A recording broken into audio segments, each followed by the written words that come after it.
What happens when you skip out on the Holiday Inn, Hampton Inn? Get murdered. These people, they like to watch people get murdered. This is what happens when you don't go the extra mile for your wife and get a good apartment. God damn it. Look at the state. I would never go here. If it was Michael would have better standards. Enjoy this shit. Hey guys, welcome back to We Watch Movie. I'm Mike, he's Jay. I said, God damn! And we're reviewing Vacancy. God damn it! Almost went through my nose. We're gonna do a little one-off here because we do so many sequels and stuff like that. Let's do a one-off to a movie that I think, personally, is highly fucking underrated. You got Luke Wilson and Kate Beckinsale, match made in heaven, old school and underworld, together in the car together. They're on a trip. They've had a son that's recently passed away, and they're in the middle of a divorce, but they had to go to her parents' house for their anniversary, and they didn't tell anybody because they didn't want anybody to know. They didn't want to ruin their party, but they're an unhappy couple together because of all the shit that they've been through. They're traveling on a weird road, and Luke Wilson, being the guy that he is, he's like, fuck directions, fuck a map, I got a shortcut I'm going to take. They take it, his car starts to stall out, they stop at this creepy little fucking place where Ethan Embry of fucking Empire Records is the goddamn mechanic guy. He works on the car, he tells them it's gonna be fine. They get up the road, the car breaks down, they go to this seedy ass fucking Norman Bates type hotel. As you do. And when they fucking get there, they pop in this tape and they notice that there are these snuff films of these women being killed by these guys in creepy masks. They're stabbing them to death for the fucking fun and the viewership of others, and they find out that that's the hotel room that they're in. Next thing you know, there's creepy knocks at the door, and these guys are trying to get in and make them the focus of their next fucking snuff video, and they try to get out of it. Typical Friday night. It's what I do on prom night. It's, you know, okay, so you have a lot more praise for this than I do. I don't think it was a bad movie at all. When I watch this movie, I just feel like this was the precursor for a much better film with The Strangers, and I don't know, like, it just feels so bam bam, thank you ma'am. Like, there's not, like, the whole killers, like the killers, it's obvious who they are, like right at the beginning of the movie. I mean, you'd have to be dumb as fuck not to know, okay, well, that creepy guy that's the hotel manager is a killer. The Nathan Embry is too nice not to be a killer. He fucks with their car to make sure it breaks down, and then they come back. It's like literally foreshadowing everything's gonna happen like this. Like, it's telegraphing it all. And by the way, Kate Beckinsale is hot as shit, obviously, Absolutely. always. But she's a pure bitch in this movie. Like, as far as to him at first, and I know that they're going through a divorce, but cut him some slack. And apparently their son has died, and that's like the main issue of why they're going to divorce. But it's like, he's just bringing up his son, cunt. Why the fuck are you worried about it? Like, why don't you just be like, hey, I'm sorry that we lost our son. Like, let's be together. And then he's be like, I want to divorce you because your job was too important. Go back to Owen Wilson's better than you. I think she came off as meaner in the situation, but I get both sides of it, and that's another reason why I like the movie so much, man. If you guys ever seen The Breakup with Vince Vaughn and Jennifer Aniston, that's a fucking good movie. That's another underrated movie, and they nail it. It's so good because they nail what it's like sometimes to be in a relationship, and I think in this case they do too. I don't know exactly what that's like, the situation is, but to be in a situation where you're fighting with your significant other, it's just like it. He's just a regular everyday dude, and like at times she's attacking him for little shit, like, well, maybe if you didn't take a shortcut, maybe you didn't do this, and he's like, well, I'm so sorry I got us lost when you were fucking asleep for 300 goddamn miles while I drove the fucking car. And it's just like that argument, that is like, why would I want to do dishes? Like, from the get-go, I care about these two characters, even though, like, she's being a bitch to him, and he's kind of a jerk-off asshole. Like, he's kind of a jerk to the hotel guy, but I've been there in those situations. I've been on that fucking family trip where you're at the end of your fucking wits, and some douchebag behind the counter, by the way, they go to this hotel, and this creepy fucking guy behind the counter is watching what it sounds like is porno slasher vids in the back, what turns out to be real movies. But just the little stuff, like, I know, like, Luke Wilson does such, I think he's underrated as an actor. Luke Wilson is a good actor. I think he does such a good job of portraying that I'm trying to be nice, I'm trying to be a normal human being who's having a regular transaction, but I've had a bad fucking day, and your goddamn stupidity is getting on my fucking nerves. I know what that's like so much, I can't take it. I think that's done well. Like, the relationship between those two is done well. Now, when they get to the hotel and they meet this seedy hotel owner, he's so obvious a bad guy, because he's like, make sure you jangle the fucking door handle because it sticks like an old whore. Like, I love that. That's a great sign. That's a great. I'm gonna use that again. He's like, sorry for the language, man. Yeah, but he's obviously a fucking like douchebag. You obviously know there's something weird about him. He looks like pedo times 5. Like there's no doubt. He looks like Sam Raimi's brother. Yeah, well, maybe I don't want to say anything against his brother, but this guy is definitely a pedophile times 5,000, and he looks like that. And when they get to this nasty room, the box cover, or what the praise was, is it's Saw meets Psycho. And I don't really see Saw in it at all. Like I don't see. That's a bad I guess maybe like looking at it as far as like they're filming it as snuff films. They sell it to like truckers that come up off the side of the road. Maybe in that aspect, but otherwise, there's no traps. Nah. It's just them there suffering and these fuckers like torturing them for no reason just to get their reactions to it. He's like, look for the camera, bitch. Look at the camera. Almost sometimes I felt like this was a dramatic reenactment on Unsolved Mystery. Like that's I don't know about that. I know what you're talking about with where you're going with certain things. I'll say what I don't like about the movie. First off, I'll agree with you on some points. What's way off about the movie is that when they sneak into this hotel guy's room or whatever, he's got walls and walls of videos. There's 3 videos just sitting on top of the TV set when they get to the room. They act, and then just as a weekly visit, like you said, those truckers pop up and they just buy a whole box of fucking VHS tapes.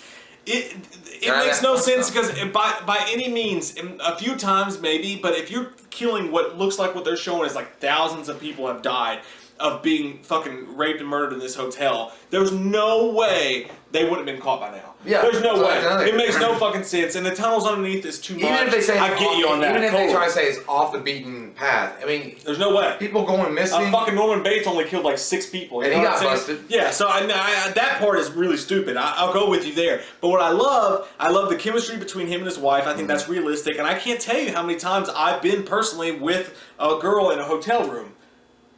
That sounded bad. Yeah, I didn't mean for that to sound the way it did. But no, you're with your family or somebody in a hotel room on a trip somewhere, and just the little things like all of a sudden there's just people beating on the door.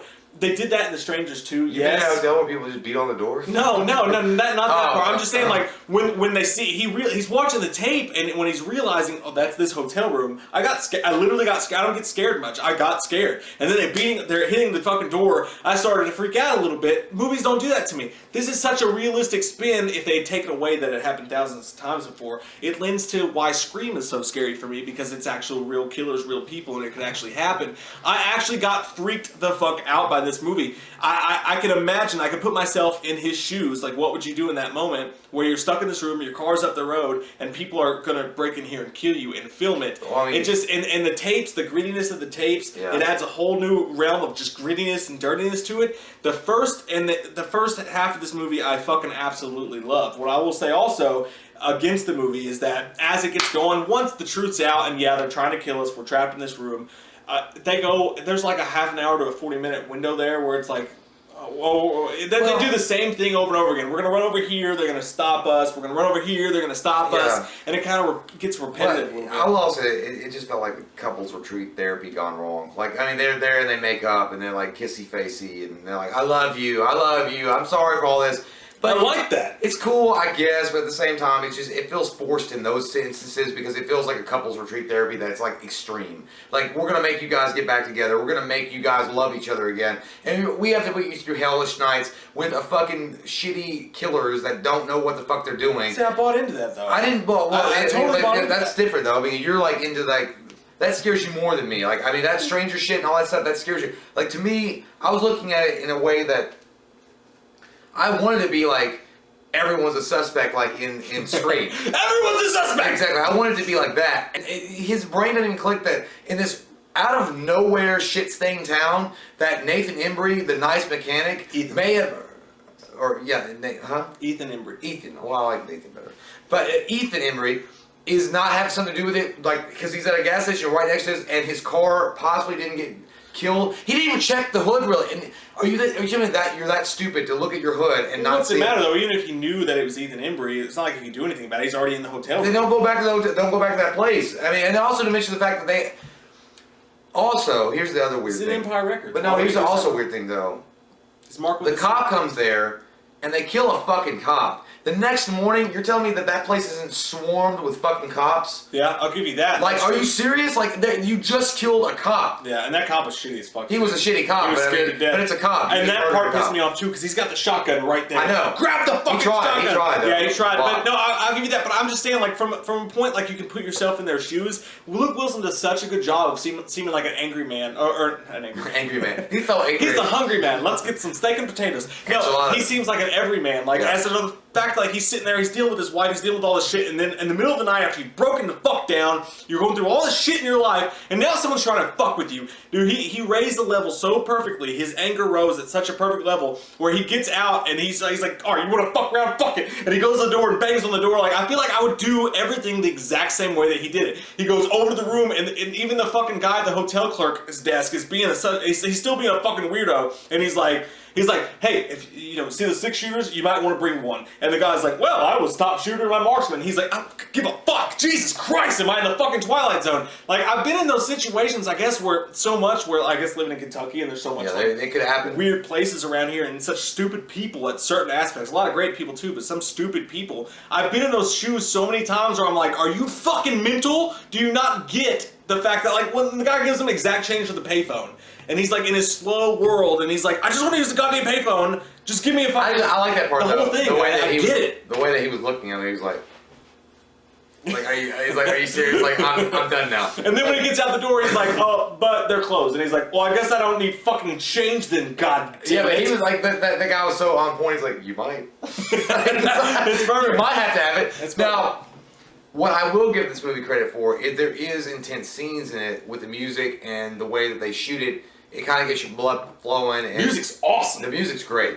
And the way that the film flows, as far as when they ratchet it up, it does do a good job of getting the audience into the movie on that aspect. Yeah. Now, leading up to it, I'm not that much of a fan of it, but still, when it's really going down and when they're crawling through the tunnels with the rats and he's like, don't scream, I know you want to. And that goes back to Luke Wilson's like underratedness, because in that role, if he had been a shitty actor, he wouldn't be, it wouldn't have been delivered in such a way that would make sense. I liked it though. I like it. It's an hour and a half movie where it's an hour and 25. It's an hour and 20. Yeah, it's a short fucking movie. They get straight to the point and they get straight to the scares. There's people trapped in a hotel room. There's people trying to kill them. I don't know what's wrong with that. I love that. I love that they go straight to it. The music's fucking great. The intensity's great. I thought the middle of the movie lagged a little bit where they felt like it felt like a short film that they had to extend a little bit.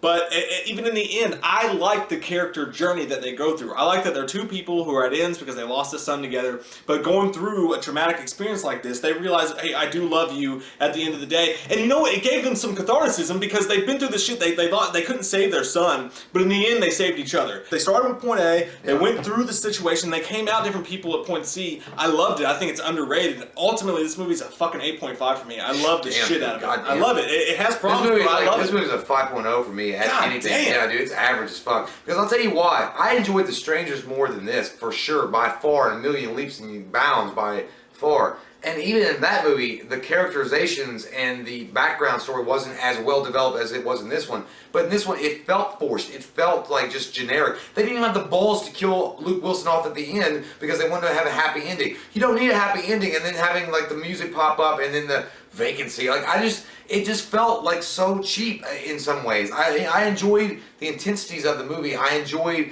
the parts that they ratcheted up, like I mentioned. I enjoyed certain parts of it. I just felt like the movie overall didn't deliver on what it was promising, and it was so, like I said, I've said this before, and I don't mean to keep repeating myself, but again, telegraphed fucking people. There was nothing mysterious about it. The bad guys were. Yeah, but it was mysterious. At least in The Strangers, it was mystery. Dude, they shot it as a mystery thriller. Like it was meant to be a mystery thriller because you don't know what they're doing or why they're doing it, what the motivations are behind it. But it's this quick and this quick. Like in fucking 25 minutes, it's the worst M. Night Shyamalan wannabe ripoff I've ever seen. How is it M. Night Shyamalan? They didn't. Because there was no twist. There's no twist. The twist could have been that the fucking hotel manager was in on it. So if they tried to make a twist, then there would have been an M. Night Shyamalan, but they didn't. So I'm saying the cheap man version. That's not what M. Night. I'm not saying that M. Night Shyamalan is the Steven Spielberg director. It was glad that you liked it, but I'm just saying that M. Night Shyamalan, as far as what he could have done, if he was to do this, or like I was actually thinking that this movie was going to be like a Strangers mixed with Joyride, and just like this, you really are going to guess the entire time who's doing what, why is it going on like this. Why is it? How long has it been going on? Everything, and it just felt like it was so rushed. So you wanted there to be a twist? Not a twist necessarily, but I mean, it would have been nice to throw something in that wasn't just predictable. Okay, so comment down below, what do you guys think? What's your rating for this movie? What do you think about Vacancy the first time you saw it? It's not an overly loved movie. It's got, I don't even know what the rating is on IMDb, but comment down below, what's your rating? What do you guys think about this movie? And until next time, if you're new to the channel, click that subscribe button and get some motherfucking wham up in you.